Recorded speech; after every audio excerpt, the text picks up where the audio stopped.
There's a question that's become the ultimate test for any new technology. Can it run Doom? This isn't just internet folklore. It's evidence of a digital pandemic that continues to spread 3 decades after patient zero. Doom has invaded refrigerators, pregnancy tests, calculators, digital cameras, and even living bacteria. Each new infection isn't just a technical curiosity. It's proof that something fundamental about this 1993 creation transcends the normal boundaries of software and hardware. The sheer scope of Doom's technological colonization defies belief. Hardware wizard Foon Turing didn't just modify a pregnancy test. They performed digital surgery, gutting the device's original microprocessor and display, and replacing its humble pregnancy-detecting soul with Doom's violent essence. The tiny black and white screen, originally designed to show 2 lines indicating new life, instead displayed pixelated demons ready for destruction. But even that pales beside MIT biotechnology researcher Lauren Wren Romlin's achievement, running Doom on living E. coli bacteria.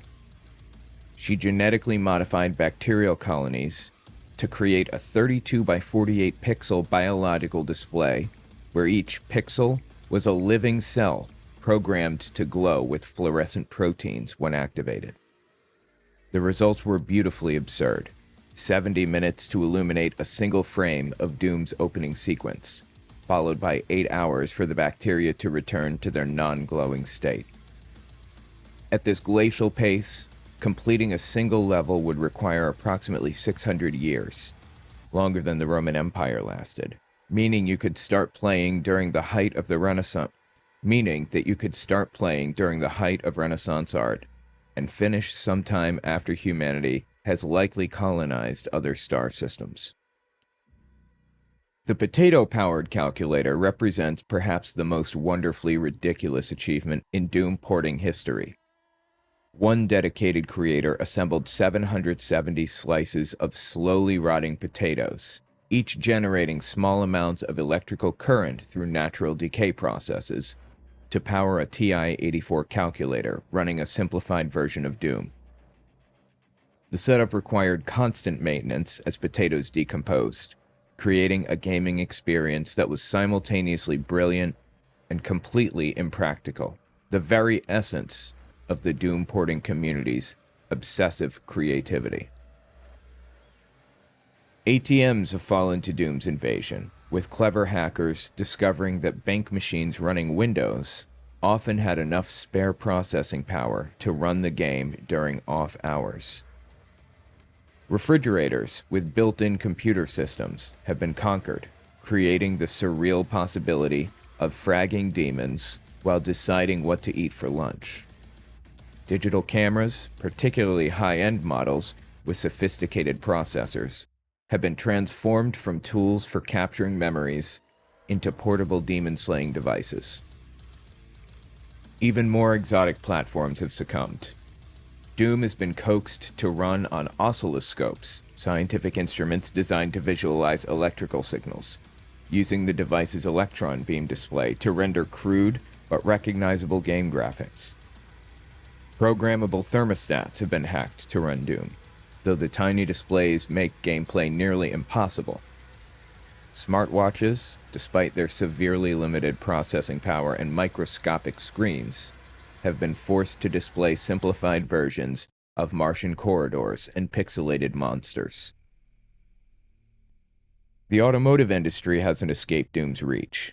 Tesla vehicle entertainment systems have been modified to run games, allowing passengers to battle demons while charging at supercharger stations.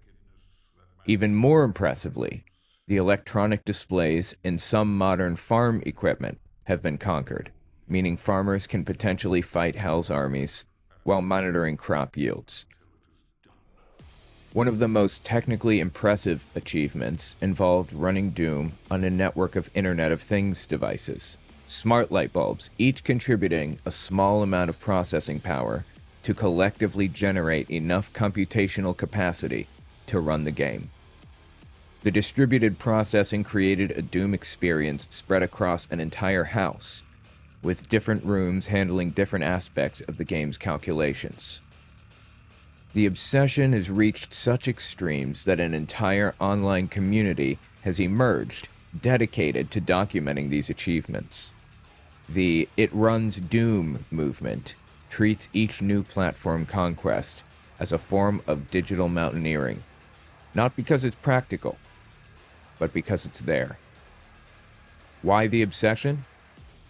As one observer noted, it's a way of clawing back control in an age where technology feels increasingly alien and corporate. Doom represents something pure, a digital artifact so elemental it can inhabit any computational vessel. But how did 4 programmers in Louisiana accidentally create something that would prove more persistent than most religions? The answer lies in a story of unlikely alliances, corporate rebellion, and the moment when entertainment itself became a weapon. Before we descend into this tale, arm yourself with these fragments of forbidden knowledge.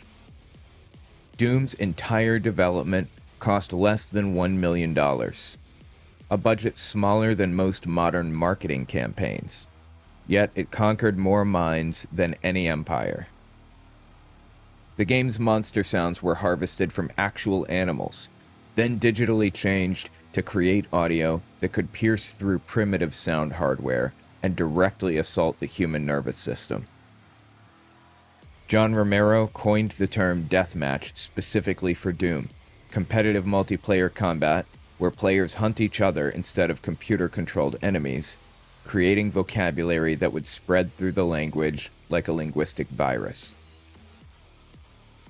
Adrian Carmack invented GIBS, spelled G-I-B-S, for the satisfying chunks of digital flesh that explode across screens, giving players a word for virtual dismemberment they didn't know they needed.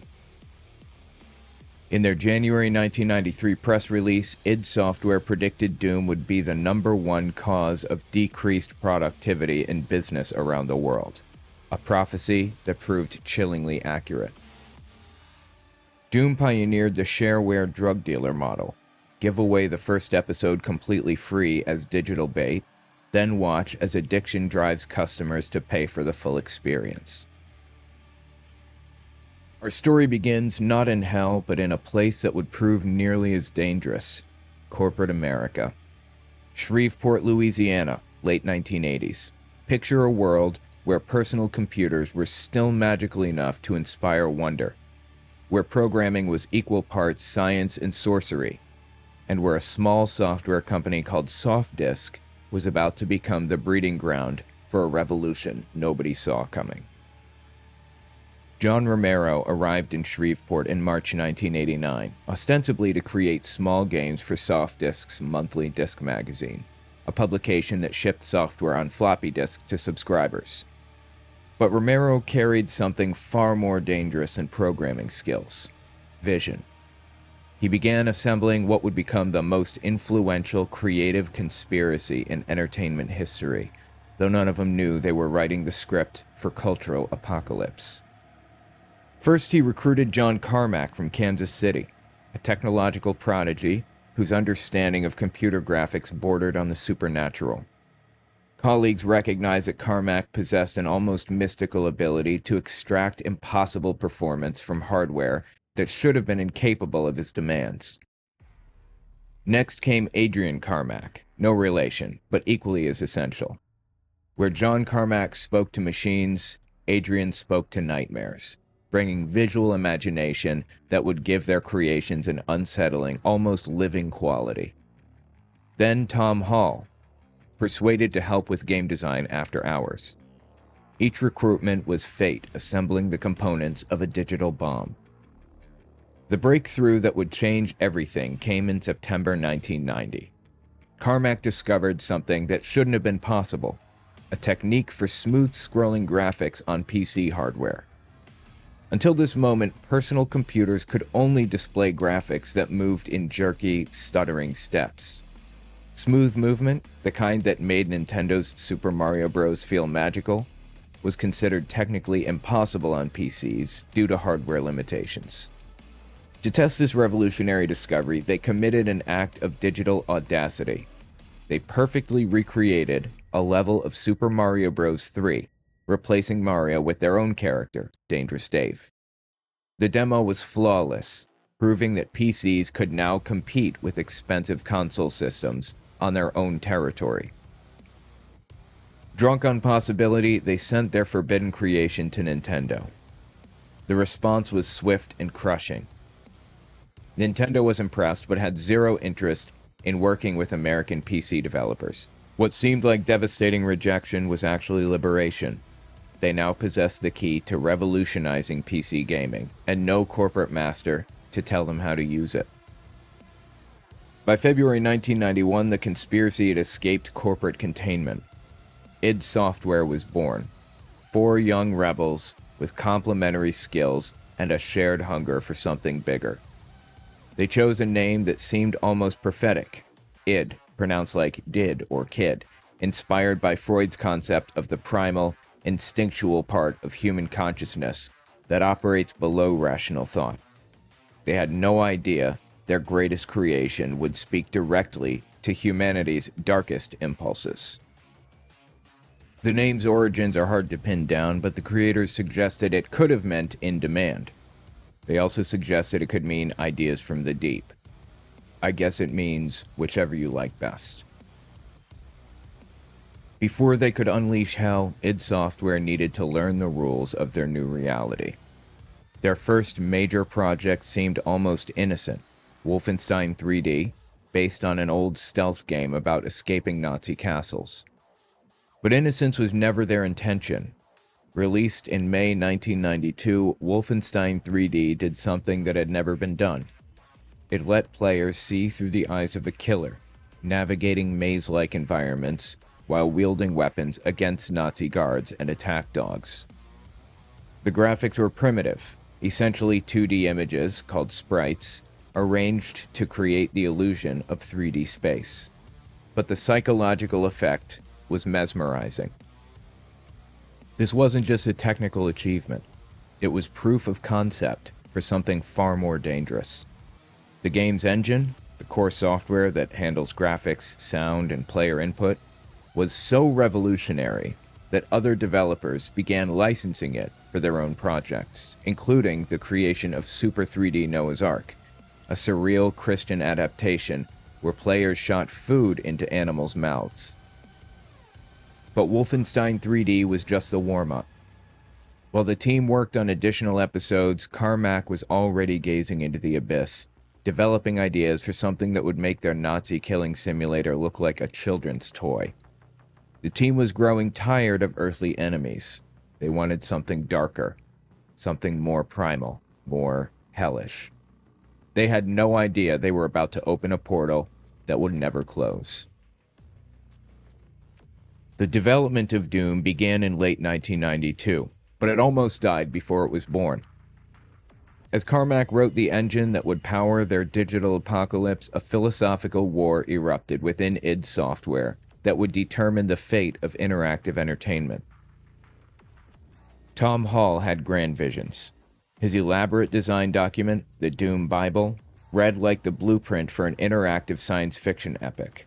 Detailed storylines, multiple protagonists, complex character development. Hall wanted to create art, something that would elevate games beyond simple entertainment into legitimate narrative media. But John Carmack had glimpsed something far more primal. He dismissed Hall's elaborate story with words that would become legendary in game development. Story in a game is like story in a porn movie. It's expected to be there, but it's not that important. Carmack's philosophy was brutally simple. Strip away everything that didn't serve pure, visceral experience. The conflict reached a breaking point in July 1993. In a move that shocked the small world of game development, Hall was forced out of id Software. sacrificed on the altar of creative purity, just 10 weeks before Doom would be unleashed upon the world. Sandy Peterson arrived as Hull's replacement, bringing with him something the project desperately needed: the ability to translate Carmack's technical wizardry and Romero's visceral imagination into playable reality. While Peterson focused on technically interesting and varied level designs, Romero created environments that were aesthetically striking and psychologically unsettling. What emerged from this creative crucible was deceptively simple in concept, but revolutionary in execution. Players would assume the role of an unnamed space marine, investigating a disaster on Mars' moon Phobos. Human opponents would gradually give way to increasingly demonic enemies as players fought through hellish environments with ever-expanding arsenals of destruction.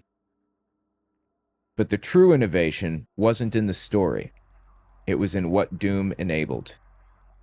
Carmack had created a superior graphics engine that could render convincing 3D environments in real time.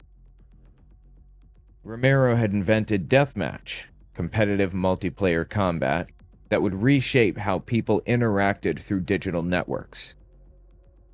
Most dangerously, they'd designed the game to be easily modified through modding, allowing players to create their own custom levels, characters, and even entirely new games using Doom's foundation. They were building more than a game. They were constructing a digital platform that would allow anyone to create their own pocket universes of violence and imagination. What made Doom revolutionary wasn't its violence or atmosphere. It was the technology that made transcendence possible. John Carmack had essentially rewritten the rules of reality, creating what was sometimes called 2.5D graphics. Not quite full three-dimensional space like modern games, but a convincing enough illusion to fool the human brain into believing it was somewhere else entirely. The technical achievement was staggering. Previous games displayed simple 2D sprites, flat images like characters in a cartoon, against static backgrounds. Doom created the illusion that players were moving through actual three-dimensional corridors, using sophisticated techniques like binary space partitioning, a method of organizing 3D space that allowed computers to quickly determine what players could see. But the real magic was in the networking code. Doom pioneered digital telepathy through networking architecture designed for fast, responsive, real-time combat between multiple people sharing virtual space. When players connected computers for LAN parties, local area network gatherings, they could hunt each other through Doom's corridors with almost no delay. The decision to make Doom easily modifiable was a philosophical statement disguised as a technical choice. Carmack, supporter of the hacker ideal of shared knowledge, and Romero, who'd modified games in his youth, deliberately left the door open for others to reshape their creation. The game's data was stored in easily accessible WAD files, WAD, containers that stood for Where's All the Data, which could be swapped out like cartridges to completely transform the game experience. In 2004, Carmack estimated that total development costs were less than $1 million. For less than the budget of a single modern game trailer, they'd created technology that would influence decades of cultural evolution. They had no idea what they were about to unleash. The release of Doom wasn't a product launch. It was the moment when the digital and physical worlds first truly collided. The team had planned to release in the third quarter of 1993, but by December they were working around the clock, sleeping in the office, consumed by the urgency of bringing their creation to life. Jay Wilbur, id's CEO, devised a distribution strategy as revolutionary as the game itself. Rather than following traditional retail models, he would treat Doom like a digital virus. The first episode, Knee Deep in the Dead, would be completely free through the shareware model, a distribution method where software was given away to encourage purchases of expanded versions. This was guerrilla marketing elevated to the level of psychological warfare. Believing the mainstream press would ignore them, Wilbur bought only a single magazine advertisement. Instead, he gave software retailers permission to sell the first episode at any price, even giving it away, hoping to create an unstoppable tide of addiction that would drive customers to purchase the full game directly from id. The strategy worked beyond their wildest nightmares. When Doom launched on December 10th, 1993, the effect was immediate. Within days, it had infected millions of minds. Within 2 years, an estimated 20 million people had played it, more than the population of most countries. But these numbers only hint at the true scope of what had been unleashed. Doom wasn't just being played, it was evolving, mutating, spreading through culture like a digital organism with its own agenda.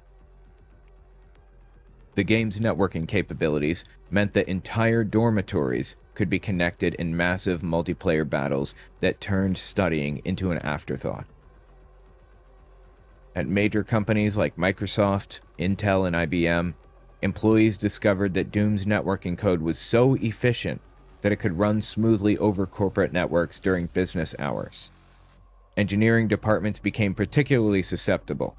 The same technical minds that built computer systems found themselves irresistibly drawn to the technical elegance of Carmack's engine. Stories began to circulate of boardroom meetings interrupted by the distant sounds of shotgun blasts from the engineering department.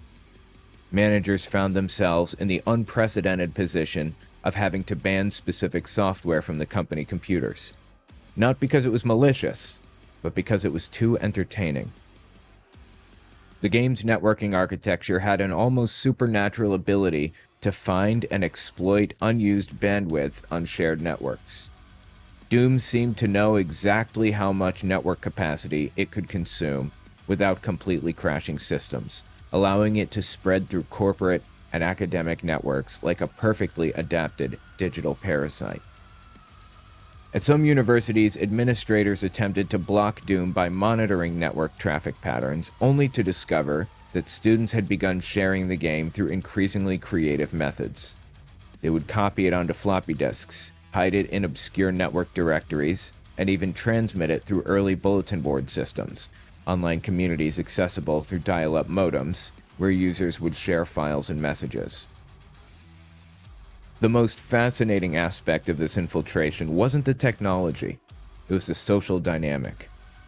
Doom created instant communities in places where none had existed before. Co-workers who had never spoken beyond professional pleasantries found themselves bonding over virtual combat. Hierarchical corporate structures dissolved in the heat of deathmatch, where a junior programmer could dominate their supervisor through superior reflexes and spatial awareness. Some forward-thinking companies recognized what was happening and attempted to harness it. They organized official Doom tournaments as team-building exercises, discovered that employees who played together communicated more effectively on actual work projects, and found that the game's emphasis on quick decision-making and spatial awareness actually improved job performance in technical fields. But the vast majority of institutions fought back with increasing desperation. Corporate IT departments developed sophisticated detection methods to identify Doom installations. Universities implemented network monitoring systems designed specifically to catch students engaged in multiplayer gaming during class hours. Some organizations went so far as to physically disable network connections during certain hours to prevent unauthorized gaming. The battle between institutional authority and Doom's infectious appeal became a fascinating case study in how digital culture could challenge traditional power structures. The game had democratized entertainment in a way that made it nearly impossible to control through conventional means. But perhaps Doom's most profound impact was invisible to casual observers. It single-handedly accelerated the development of personal computer hardware by years, possibly decades. The game's technical demands created a market pressure that transformed the entire computing industry. Before Doom, most PC software was designed to run on the lowest common denominator of hardware. Software companies assumed their customers had minimal processing power, limited memory, and basic graphics capabilities. Doom shattered this assumption by creating software that pushed 1993 hardware to its absolute limits, and then demanded more. The game required a 386 processor running at 33 MHz, 4 MB of RAM, and a VGA graphics card, specifications that were considered high-end when Doom launched.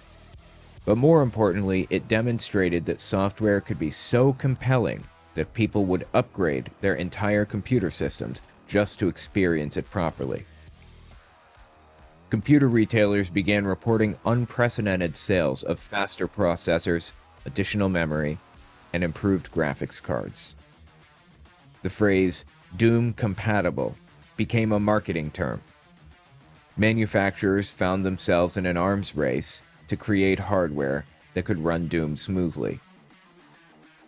The impact was particularly dramatic in graphics and sound. Before Doom, most PCs relied on basic graphics capabilities built into the motherboard. The game's visual demands created a market for specialized graphics hardware that would eventually evolve into the powerful graphics cards essential for modern computing and AI development. Similarly, Doom's sophisticated 3D positional audio drove sales of expensive sound cards, previously considered luxury items. The memory market transformed overnight. Doom's hunger for RAM created demand that exceeded manufacturer capacity.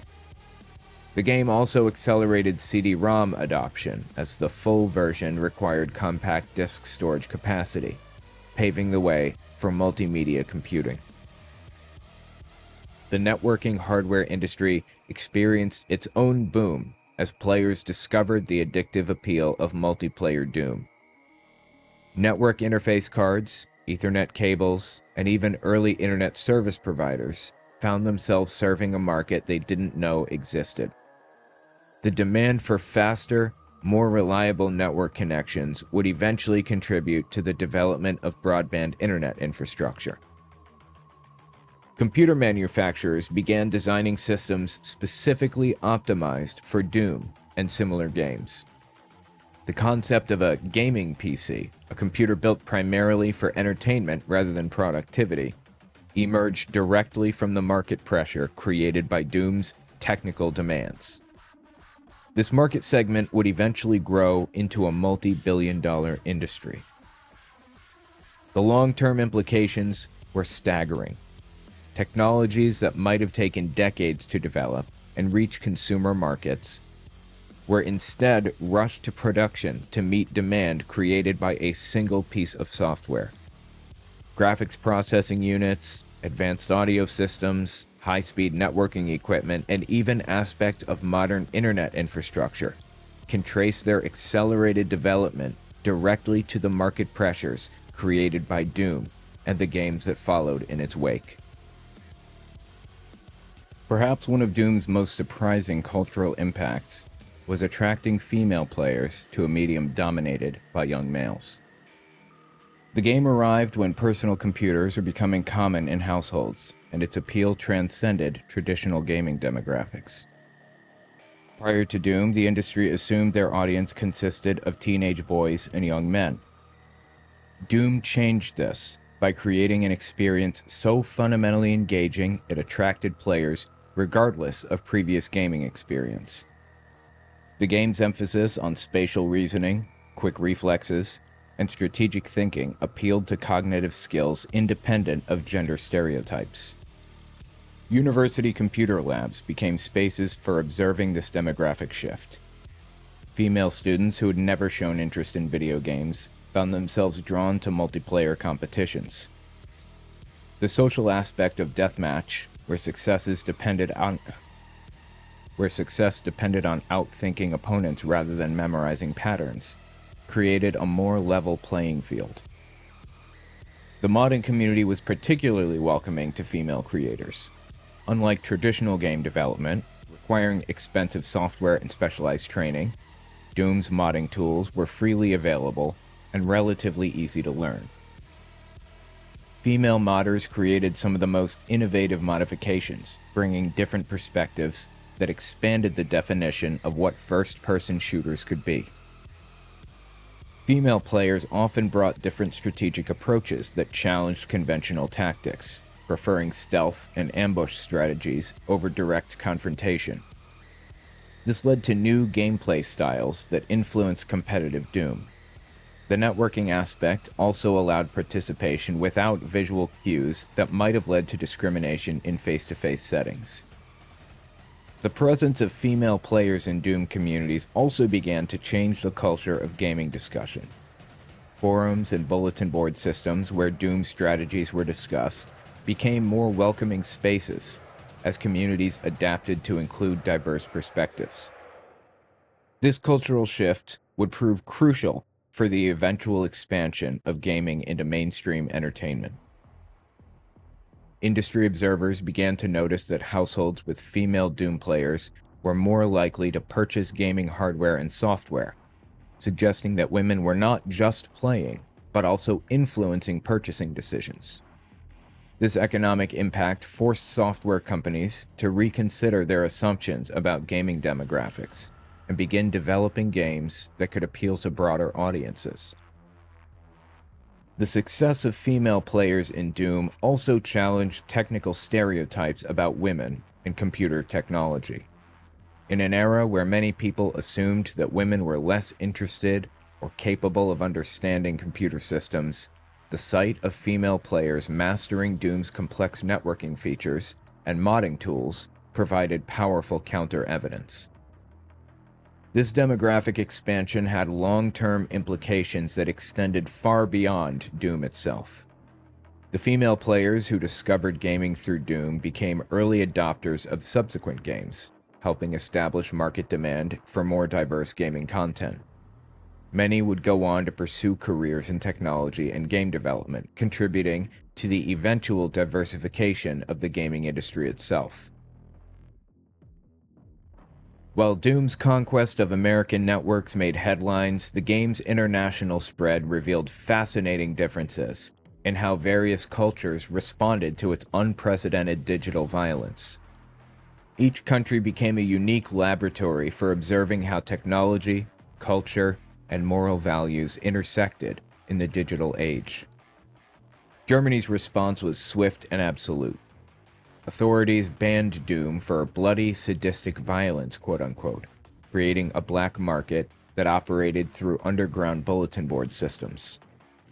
The ban made Doom even more desirable to young Germans who saw it as forbidden fruit, turning university computer labs into secret battlegrounds. In the United Kingdom, Doom faced cultural challenges, but its networking capabilities proved irresistible.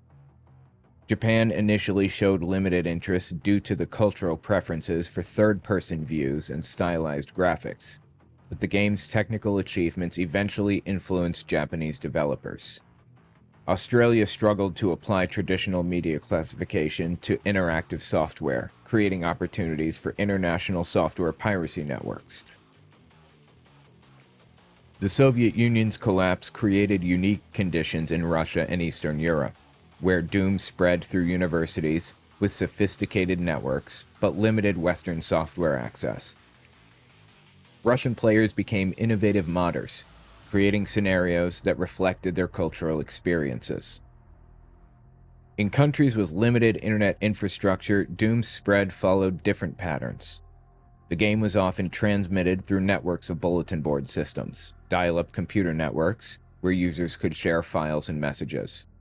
These systems became crucial nodes in Doom's global distribution, with system operators serving as unwitting accomplices in the game's worldwide proliferation. The international modding community that emerged around Doom became a fascinating example of early global digital collaboration. players from different countries would work together on custom levels and modifications, despite language barriers and limited communication tools. These international collaborations often produced some of the most creative and technically sophisticated Doom content, as creators brought different cultural perspectives to game design. Perhaps most significantly, Doom became one of the first pieces of software to demonstrate how digital content could transcend national boundaries and regulatory control. Governments that attempted to ban or restrict the game discovered that digital distribution networks were nearly impossible to control effectively. The game's global spread provided an early view of how internet culture would challenge traditional concepts of national sovereignty and content regulation. The international success of Doom also revealed important differences in gaming hardware adoption. Countries with advanced computer industries, like Japan and South Korea, could more easily accommodate Doom's technical demands. But in regions where computers were less common or less powerful, the game's popularity drove unprecedented demand for hardware upgrades, contributing to the global expansion of the personal computer industry. By 1995, Doom had been translated into dozens of languages and adapted for different cultural contexts, but its core appeal remained universal. The game had proven that certain types of interactive experiences could transcend cultural boundaries in ways that traditional entertainment media rarely achieved. One of Doom's most sinister legacies wasn't what id Software created, but what they enabled others to become. Just 6 weeks after the shareware release, the game's DNA had been successfully reverse-engineered by dedicated fans who created the Doom editing utility, a program that allowed anyone to design their own levels using Doom's engine. This reverse engineering effort, led by programmers like Brendan Weiber and documented by Matt Fell's unofficial Doom specifications, represented something unprecedented in software history. The gaming community was essentially performing digital archaeology in real time, excavating the game's secrets and creating tools that id Software hadn't provided. This wasn't just enthusiasm, it was evolution. The WAD file format, those digital containers that stood for "Where's All the Data," became the foundation for an entire ecosystem of user-generated content. These files could be swapped in and out of Doom like cartridges, completely transforming the game experience. Players could replace everything: levels, enemies, weapons, sounds, even the game's fundamental rules. The modding community had created works that range from technically impressive to utterly bizarre, often achieving both simultaneously. Some projects have become legendary within gaming culture, representing years of volunteer labor and creativity that rivals or exceeds commercial game development. Brutal Doom transformed the original game into something that would make even the 1993 critics gasp. Created by Sergeant Mark IV, this modification amplified every aspect of Doom's violence to absurd extremes. Enemies explode into showers of gore. Weapons cause dramatically increased damage, and new finishing moves allow players to brutally execute wounded demons. The mod became so popular that it influenced the design of official Doom games, proving that community creativity could shape the direction of commercial franchises. Aliens TC, or Total Conversion, represented one of the first attempts to completely transform Doom into a different experience entirely. Based on the movie Aliens, this modification replaced all of Doom's hellish demons with xenomorphs and facehuggers, transforming Mars bases into the claustrophobic corridors of space stations under alien assault. The attention to detail was extraordinary. New weapons, sounds, graphics, and even gameplay mechanics that emphasized resource scarcity and atmospheric tension over Doom's typically aggressive combat.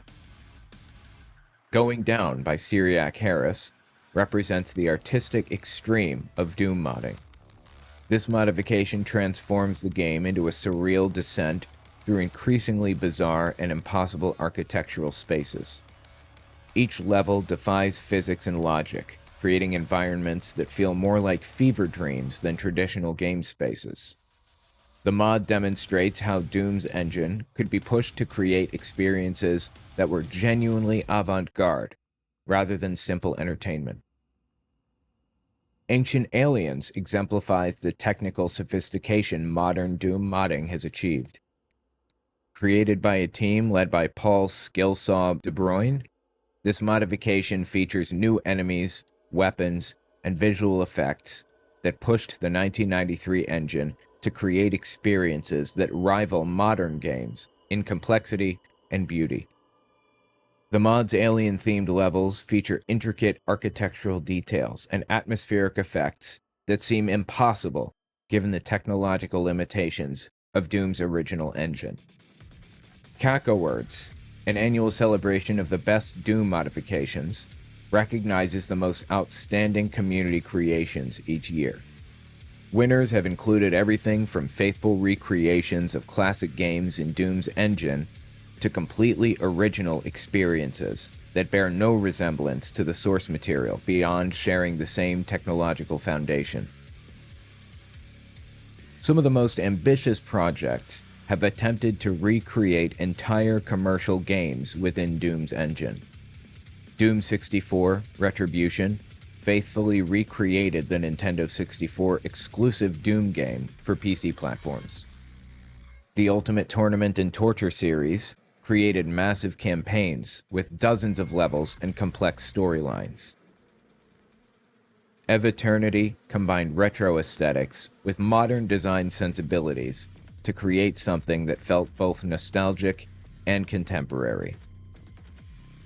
The international modding community has produced works that reflect diverse cultural perspectives. Japanese modders have created modifications influenced by anime and manga aesthetics. European creators have developed scenarios based on historical events and locations. Russian modders have produced some of the most technically sophisticated and artistically ambitious projects, often incorporating elements from their own cultural experiences and gaming traditions. Perhaps most remarkably, the modding community has created tools and resources that have democratized game development in ways the original id Software team never imagined. Modern Doom editing software allows creators with no programming experience to build sophisticated levels and modifications. Tutorial communities have emerged to teach newcomers everything from basic level design to advanced scripting techniques. Not everyone at id Software was comfortable with its development. Some, including Jay Wilbur and Kevin Cloud, were worried about legal implications and questioned whether empowering fans to create their own content would cannibalize official sales. They couldn't have been more wrong. Several WADs eventually achieved commercial success, and for many creators, modding Doom became a gateway to professional careers in game development. The modding community was essentially providing free training for the next generation of game developers, teaching skills in level design, programming, and digital art that would prove crucial as the gaming industry expanded. The most fascinating example of this creative mutation was Chex Quest, released in 1996. General Mills and Digital Cafe had performed the impossible. They took Doom's violent essence and transformed it into something parents would buy for their children. Instead of killing demons with shotguns, players used Zorchers to send cute alien creatures back to their home dimension. It was the same addictive gameplay loop, but sanitized for mass consumption. The Chex Quest series deserves special recognition as perhaps the most successful commercial application of Doom modding technology.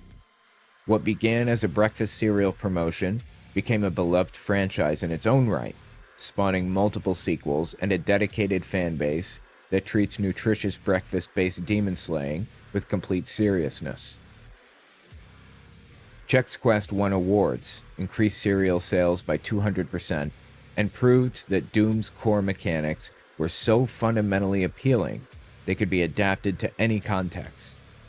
It was also many children's first exposure to the first-person shooter genre. The success of Chex Quest revealed something profound about Doom's modular design. The game wasn't just entertainment software. It was a platform for creating entirely new forms of interactive experience.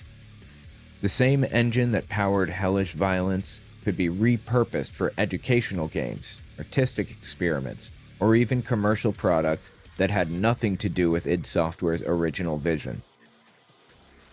But Doom's conquest wasn't unopposed. As the game spread through culture, it triggered a moral panic that would define debates about digital violence for decades to come. The response revealed deep cultural anxieties about technology, youth culture, and the changing nature of entertainment itself. Doom was unlike anything mainstream society had encountered. Graphic violence combined with occult imagery, hellish environments filled with pentagrams and demonic symbolism. Religious groups saw it as promoting Satanism. Psychologists worried about its effects on developing minds. Politicians seized on it as evidence of cultural decay. David Grossman, former military psychologist, dubbed Doom a mass murder simulator, arguing that it used the same psychological conditioning techniques employed by armed forces to train soldiers to kill efficiently. According to Grossman, the game wasn't just entertainment. It was military-grade psychological programming disguised as fun, capable of overriding natural human reluctance to commit violence. The controversy reached international levels. Germany's ban lasted nearly 2 decades until authorities had decided the graphics had become too dated to threaten anyone. The game's notoriety helped drive the creation of the Entertainment Software Rating Board, a self-regulatory system designed to classify game content, making the Doom franchise one of the first games to receive a mature 17+ rating. Religious organizations organized boycotts and public demonstrations against stores that sold the game. Some churches held special services, warning parents about the spiritual dangers of interactive entertainment. The satanic imagery in Doom's hell levels was interpreted as a deliberate attempt to normalize occult symbols and demonic worship among impressionable young people. The moral panic reached its most tragic expression when Doom became tangentially connected to the Columbine school shooting in 1999. While subsequent research found no direct causal relationship between video games and real violence, the controversy cemented Doom's reputation as something dangerous. Digital contraband that could corrupt minds and reshape behavior. But perhaps the critics were asking the wrong questions. Doom didn't create human capacity for violence. It revealed something that was already there, providing a digital mirror that reflected humanity's darkest impulses back at itself. The game's success suggested that the appetite for virtual violence was far more widespread than comfortable society wanted to acknowledge. As moral panic raged in public, something fascinating was happening behind closed doors. The very institutions that publicly condemned Doom were quietly discovering its power. In 1997, the United States Marine Corps performed digital alchemy, converting Doom's demons into enemy forces, and using the resulting program, Marine Doom, to train troops in tactics and communications. This wasn't irony. It was recognition that Doom's emphasis on spatial awareness, quick decision-making, and coordinated teamwork made it an effective training tool when properly adapted. The military's embrace of Doom technology represented a profound shift in institutional thinking. Video games were no longer just children's entertainment. They were sophisticated simulation tools with practical applications for professional training. The controversies that surrounded Doom were really debates about the future we were creating. Fundamental questions about the kinds of experiences technology should enable. Who gets to control digital culture? and how virtual experiences relate to physical reality. These debates continue today in discussions about social media algorithms, artificial intelligence ethics, virtual reality's potential for both connection and isolation, and the increasing integration of digital and physical experiences in areas ranging from education to healthcare to social interaction. The game remains exciting and relevant to new players 30 years after its creation, suggesting that its creators accidentally tapped into enduring human desires for agency, mastery, and mythological conflict that exist independent of any particular historical moment or technological platform. The technical obsession with porting Doom to impossible devices reveals something profound about our relationship with technology and control. In an age when digital tools often feel alien and controlling, making Doom run on bacteria or pregnancy tests represents a form of technological rebellion, proof that human creativity can inhabit and transform any computational space, no matter how unlikely or inappropriate it might seem. The ongoing evolution of Doom's communities, technologies, and cultural influence suggests that we witness not just the birth of a game, but the emergence of a new form of cultural expression that continues to evolve and adapt to changing circumstances while maintaining its essential character. The game became a template for how digital culture could be simultaneously commercial and community-driven, technically sophisticated and artistically expressive, globally distributed, and locally adapted. In the end, Doom may be remembered not as the first first-person shooter or the most controversial video game, but as a moment when humanity first glimpsed the true potential of digital creation. Proof that the right combination of technical innovation, creative vision, and community engagement could create cultural artifacts that transcend their original medium and reshape human consciousness itself. The game that ripped and tore through reality in 1993 continues its conquest today, not through violence or controversy, but through the infinite creativity it unleashed. A reminder that sometimes the greatest power lies not in what we create, but in what we enable others to become. In a world increasingly defined by digital experiences, Doom stands as proof that interactive entertainment could become something more than entertainment, a new language for human expression, a platform for global community, and a mirror reflecting both our darkest impulses and our most creative possibilities. Thanks for listening.